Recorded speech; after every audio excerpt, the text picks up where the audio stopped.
यहाँ पर उपस्थित सभी को मेरा नमस्कार, अस्सलाम वालेकुम। 2-3 दिनों से मैं एक्चुअली बाहर हूँ, मुंबई, फिर सोलापुर, फिर भीड़ और फिर भीड़ से घर। नींद नहीं हो पा रही है, ठीक से खाना नहीं मिल रहा है। ऐसा लगा था कि रिज़ल्ट के बाद ज़िंदगी चेंज हो जाएगी, वो चेंज हो चुकी है, लेकिन उस नज़रिए से नहीं। मेरा रिज़ल्ट आया उस दिन, मैं बहुत खुश था। 9-10 मई के बीच में रिज़ल्ट लगेगा ऐसा चल रहा था, क्योंकि ये एग्ज़ाम ऐसी होती है कि इसमें रिज़ल्ट कब लगेगा ऐसी कोई डेट नहीं दी जाती, अचानक बॉम्ब गिर जाता है। और 9-10 तारीख को बॉम्ब गिर सकता है ऐसा बताया जा रहा था। तो मेरा रूम था पूना में, दोस्त के रूम पर मैं रहता था। तो वहाँ से मैं 10 मिनट की दूरी पर साइबर कैफ़े था, मेरे पास खुद का कंप्यूटर नहीं था, तो मैं साइबर कैफ़े गया सुबह 10 बजे 9 तारीख को, और 10 बजे से लेकर 4 बजे तक मैं साइबर कैफ़े में बैठा रहा, खाना नहीं खाया, थोड़ा नाश्ता मैंने किया था। 4 बजे तक कोई रिज़ल्ट नहीं आया। एक वेबसाइट में खोल कर बैठा था, फेसबुक और वो यूपीएससी की वेबसाइट, और उस पर कोई रिज़ल्ट नहीं आया। बहुत बोर हो चुका था, मैंने कहा चलो अब जाकर सो जाते हैं, कल 100% लग जाएगा।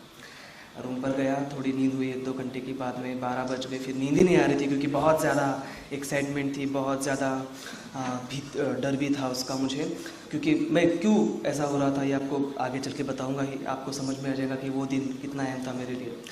तो नींद नहीं आई, फिर सुबह 6 बजे रेडी हुआ, 10 बजे फिर साइबर कैफ़े में जाकर बैठा, 10 बजे से 4 बजे तक वेट किया, फिर भी रिज़ल्ट नहीं आया। बहुत ज़्यादा, एक एक मिनट मेरे लिए इनटॉलरेबल था। और 4 बज गए, बहुत नींद आ रही थी तब, क्योंकि मेरी नींद नहीं हो पाई थी। तो मैंने सोचा कि अब सब गया चूल्हे में, जाकर सो जाते हैं, अगर पास हो जाऊंगा तो दोस्त कॉल करके बता देंगे। तो मैं निकला और 5 ही मिनट में चलता गया, मेरे रूम के वे पर ही था मैं, और मेरे दोस्त का मुझे फ़ोन आया। वो दोस्त मेरे लिए बहुत ही ज़्यादा अहम है, और उसने मुझे कहा अंसार कांग्रेचुलेशंस। तो बहुत बता नहीं सकता लफ्ज़ों में कि वो कितना अहम वक्त था, और मेरे हार्ट बीट्स, मेरा बॉडी टेम्परेचर कितना उस वक्त बढ़ गया था। मैंने कहा भाई रुक जा, मैं पहले जाता हूँ फिर चेक करता हूँ। मैं दौड़ता हुआ गया साइबर कैफ़े में, वेबसाइट खोली, वहाँ पर 5 मिनट के बाद ही वो PDF अपलोड हो चुका था। मेरा 361 ऑल इंडिया रैंक आया था, बहुत अच्छा रैंक था, एक्सपेक्टेड उससे थोड़ा ज़्यादा था, लेकिन 361 में मैं सेटिस्फाइड था, क्योंकि मेरी सिचुएशन बहुत वीक थी और मुझे कुछ ना कुछ तो ज़रूर चाहिए था। 4 साल से मैं बहुत स्ट्रगल कर रहा था, तो बहुत ज़्यादा खुश हुआ। घर वालों को फ़ोन लगाया, अब्बू को पहला कॉल किया, तब भी वो रिक्शा चला रहे थे, आज भी वो रिक्शा ही चलाते हैं, पैर हमारे हमेशा ज़मीन पर रहने चाहिए। कॉल किया अब्बू को, तो रिक्शा चला रहे थे, तो फ़ोन पे बात नहीं हो पाई। उन्होंने कहा मैं बाद में बात करता हूँ। मैंने कहा यार इतना इंपॉर्टेंट दिन है, आज भी बात नहीं हो पा रही है। फिर दीदी को कॉल किया, घर पे अम्मी को बताया, सब लोग बहुत खुश हुए, रो रहे थे, सारी चीज़ें चल रही थी। पता नहीं चल रहा था कि रिएक्ट कैसे करना है आज, क्योंकि जो सपना हमने बहुत जल्दी देख लिया था उम्र में, मेरे घर वालों ने जो सपना देखा था वो सपना पूरा हो चुका था। तो बहुत सब लोग खुश थे। फिर सब लोगों से बातचीत हुई, मीडिया वगैरह वगैरह सारी चीज़ें आपने देखी। 2012 के बाद 2012-13 में एक छुट्टियाँ चल रही थी BA की, मेरी फर्स्ट ईयर की, और मुझे किताबें खरीदनी थी, और किताबें खरीदने के लिए मेरे पास पैसे नहीं थे। 16,000 रुपये तक का वो किताबों का खर्चा था। तो मैंने पार्ट टाइम जॉब किया। मेरी जो हॉस्टल था, उस हॉस्टल से जहाँ पर मैं जॉब करता था पार्ट टाइम जॉब, वो ऑफिस 8 किलोमीटर था। तो साइकिल के ऊपर मुझे धूप में 8 किलोमीटर जाना पड़ता था, 8 किलोमीटर आना पड़ता था, 8 घंटे काम करना पड़ता था। 16,000 रुपये की कमाई तब होगी, तो मैंने बुक्स परचेज़ कर ली। वहाँ पर एक मुझे रिक्शा वाले अंकल मिले थे, जो बताते थे कि वो भविष्य भी देखते हैं। तो मैं एक्चुअली बिलीव नहीं करता इन सारी चीज़ों में, पर वो बोल रहे थे कि भाई देख लो देख लो देख लो, कोई पैसे नहीं लूँगा आपसे, जस्ट हाथ देख कर मैं आपको बता देता हूँ। तो उन्होंने बताया कि भाई आपको क्लास 1 पोस्ट नहीं मिलेंगी, क्लास 2 मिल जाएगी। मैंने कहा यार ऐसा कुछ नहीं होता, मेहनत का सब पार्ट होता है, मैं आपको बता दूंगा, रिजल्ट लगने के बाद आपको पता चल जाएगा। और वो गलत साबित हुए। तो गालिब ने कहा है कि हाथों की लकीरों पर मत जा, ए गालिब, नसीब तो उनके भी होते हैं जिनके हाथ नहीं होते। मैं हमेशा जहाँ भी मैं जाता हूँ, आज भी ऑर्गेनाइज ये प्रोग्राम किया है, तो मैं उनसे हमेशा ये बात करता हूँ कि भाई फूल हार फेलिसिटेशन ये सारी चीज़ें मेरे लिए ज़्यादा मायने नहीं रखती। मैं चाहता हूँ कि जो मैंने फेस किया है उससे बच्चे जो है मोटिवेशन ले और पढ़ाई को लगे। तो मैंने उनसे ये कहा था कि ज़्यादा से ज़्यादा बच्चों को बुलाया जाए, और स्टूडेंट्स मुझे यहाँ पर कई ज़्यादा पैमाने पर नज़र दिखाई दे रहे हैं।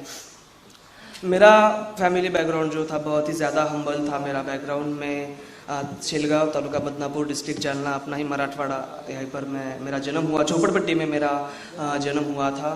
हमारे घर में मेरी 2 बड़ी बहनें, फिर मैं और मेरा एक छोटा भाई था जो मुझसे बड़ा है। तो हम 4 लोग हमारे फैमिली में थे। मेरे अब्बू तब बर्तन बेचते थे, कुछ किराना दुकान चलाते थे, कभी रिक्शा चलाते थे, अभी भी वो रिक्शा चलाते हैं। तो ऐसा हमारा बैकग्राउंड था। बहुत ज़्यादा हमारे घर में गरीबी थी। आज मैं IAS बन चुका हूँ, लेकिन आज भी हमारा खुद का घर नहीं है, हम रेंट के हाउस में रहते हैं। बाथरूम भी हमने अभी 1-2 साल पहले हमारे उस रेंट के घर में हुआ है। बहुत ही बुरे हालात हमारे घर के थे।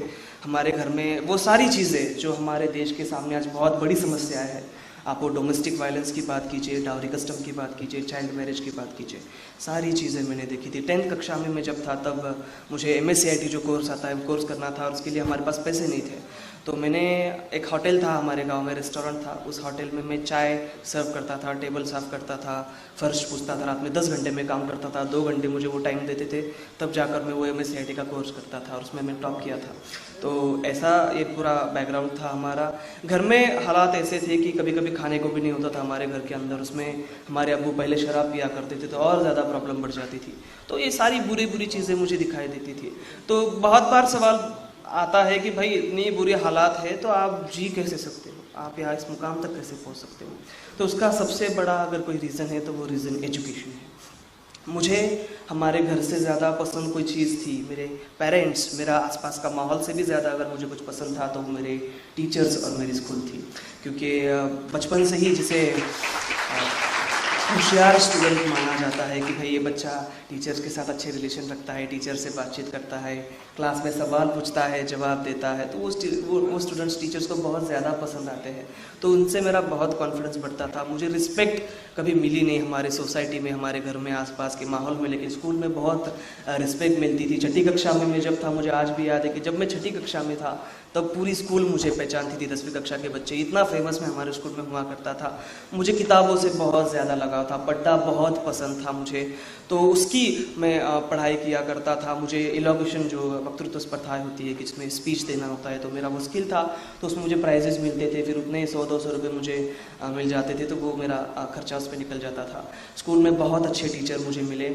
एक जो मुस्लिम कम्युनिटी के बारे में मैंने खुद एक्सपीरियंस किया है कि आपको है ना दूसरी कम्युनिटी क्या या फिर सिस्टम या सोसाइटी पीछे नहीं खींच रही है आपको, आप खुद पीछे खींच रहे हैं, आपका माइंड सेट पीछे खींच रहा है। क्योंकि मेरे घर वाले जो हमारे रिश्तेदार थे, उन्होंने, मैं 4ठी कक्षा में था, होशियार हुआ करता था मैं, और मेरी पढ़ाई वहाँ पर बंद होने वाली थी। 4ठी पढ़ लिया, मैथ्स आ गया, बहुत था, मुझे कुछ ना कुछ काम लगाने वाले थे। हमारे घर वाले रिश्तेदार जो थे वो बोल रहे थे कि ज़्यादा पढ़ाई करके क्या करना है, इसको कौन सी नौकरी मिलने वाली है। ये हर सवाल पूछा जाता है माइनॉरिटीज़ के बच्चों से, हमारे मुस्लिम कम्युनिटी के, और ये दूसरे नहीं पूछते, आपके घर वाले ही आपको ये सवाल पूछते हैं। अगर मेरी जैसी किसी की स्ट्रांग विल है तो वो आगे बढ़ सकता है, लेकिन हर एक के बारे में ऐसी बात नहीं होती। तो हमारे अब्बू गए टीसी निकालने के लिए 4ठी कक्षा से मेरी, तो वहाँ पर पडुलकर नाम के हमारे टीचर थे, जिन्हें मैं बहुत प्यार करता हूँ, आज भी मिले नहीं बहुत सालों से मुझे वो। उन्होंने कहा कि ये आपका बच्चा बहुत होशियार है और आप इसे आगे पढ़ाइए, आप इसे आगे पढ़ाइए तो ये पूरा आपका माहौल बदल के रख देगा। तो हमारे अब्बू जो पहले भी पढ़े लिखे नहीं थे, हमारी अम्मी जो अनपढ़ है, अब्बू भी अनपढ़ है, तो अनपढ़ लोगों की खासियत ये होती है कि जब कोई बड़ा आदमी उनसे कोई ऐसी बात कहता है तो वो ज़्यादा अडॉप्ट कर लेते हैं, उसको ज़्यादा कन्विंस हो जाते हैं। तो मेरे अब्बू ने कहा कि चलो ठीक है, इसे हम पढ़ाते हैं, इसके बारे में हमारे सर ने कहा है तो इसे पढ़ाना है, बड़ा ऑफिसर बनाना है। तो मैं ऐसे तरह से मेरी पढ़ाई शुरू हुई। इतनी बुरी हालात थी कि जो खिचड़ी वगैरह मिलता था हमारे वक्त, उसमें वो खिचड़ी में खाया करता था, घर पे खाना खाने का इसलिए अच्छा होता नहीं था।